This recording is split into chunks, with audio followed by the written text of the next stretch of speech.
we've got on Harold H. Peacock. Now, he's the Peacock man. He is historyouthere.com. Fantastic stories, and I cannot wait for this story. It's about Ipswich's first movie star, and we talk about silent movies, and Mexican Jack is one of the movies. G'day, Harry. Yeah, g'day, Danny. How you going? Oh, say hello to Inspector Keith. He probably arrested you occasionally. Yes, good morning, sir. I'm happy to meet you. So am I, On Harry. one occasion. Me too, over the radio. Now, mate, tell us, this is a great yarn. Our first movie star in Ipswich, and obviously a silent movie star, didn't say much, didn't have to learn much of the words of the script.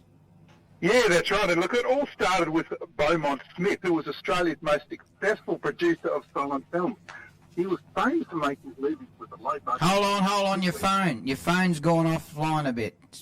Oh, my phone's gone off. I'll lift my left Left leg, right? and, waggle your Johnson. Everything will be right. Okay, go on. Yeah, well, I'm doing it's world of silent movies. I was just trying to emulate that. Oh, But you're a funny with man. Beaumont Smith, he was famous for making movies really fast, and that's why he was called One Shot Beau.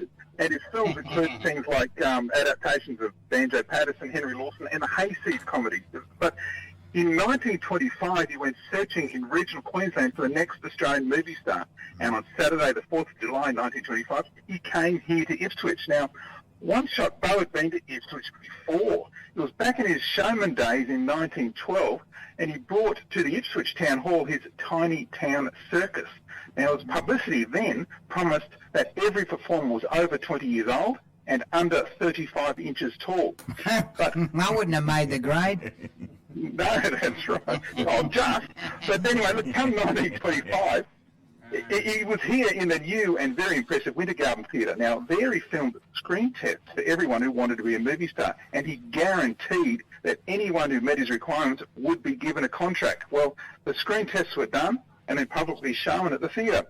But come to Ipswich was the beginning of the end for One Shot Beau, because he stopped making films. Wow. So, although he did release 2 movies in the mid-30s, but the talkies were taking over and his reviews were mixed, which meant he was finished. Ipswich killed him off. Wow. So Ipswich people had to wait for the next chance to stardom until 1932 in the arrival of Texas filmmaker Jack McSheldo St. Ledger. Now, he was a former circus sharpshooter known as Mexican Jack. Right. So his act was riding horses and shooting while bending over backwards, backwards using a mirror and shooting glass balls thrown up by Indians and so on. And he claimed to have first come to Australia as a 12-year-old with the Sells Brothers Circus in 1891. He even said that he joined the Buffalo Bill Wild West show at about the same time as Annie Oakley. Anyway, by 1932, Mexican Jack was a prolific filmmaker here in Australia. Yeah. He produced 30 to 40 local versions of the silent movie The Adventures of Dot. Now, it was a comedy about a school teacher who comes to Sleepy Town by train and is romanced by the local lads. Well, anyway, screen tests were done here in Ipswich, and the lead role of Dot was chosen by public ballot from 30 hopefuls.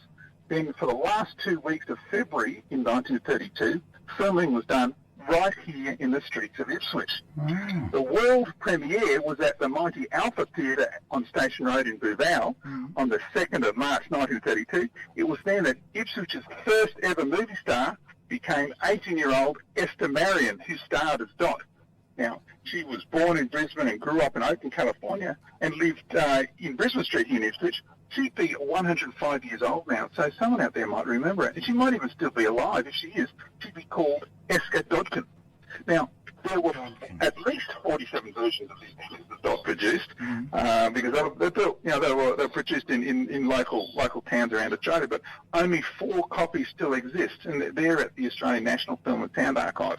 None of them is the Ipswich movie, but I'm happy to say, Danny, that Mexican Jack's films were high quality, and so Ipswich would have been very proud of young Esther as our first movie star. Esther Dodkin, if you are listening, Esther Dodkin, on your iPad or Instagram or whatever it is, can imagine at 105, give us a call on 13 13 32.